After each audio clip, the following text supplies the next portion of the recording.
Hi everyone, welcome back to our channel. Today in this video, we are going to see how to fix Discord bot slash commands not showing or working, permissions and setup fix.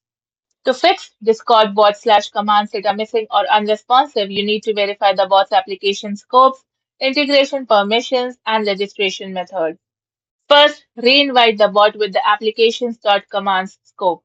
If the bot was invited using an outdated link, it won't have permission to register slash commands in your server. So go to the Discord developer portal and select your application. Now navigate to OAuth2, OAuth2, then go to URL generator in the left sidebar. Now under scopes, you must check both bot and application.commands. It is crucial for slash commands.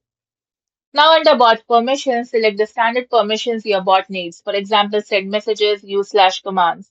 And copy the generated URL at the bottom, paste it into your new browser, and reauthorize the bot to your server. Second, fix server integration and role permissions. Enable server-wide commands. Open server settings, then go to integrations. Now click on your bot's name and ensure that everyone or your specific roles are allowed to use the commands. Check if any specific channels are explicitly defined them. Third, enable channel override permissions.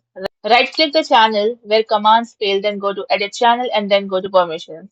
Now select Add Everyone or the specific bot role. Scroll down to Application Permissions and ensure Use Application Commands in explicitly checked green tick. Clean cache and check registration for developers. Global vs Guild commands.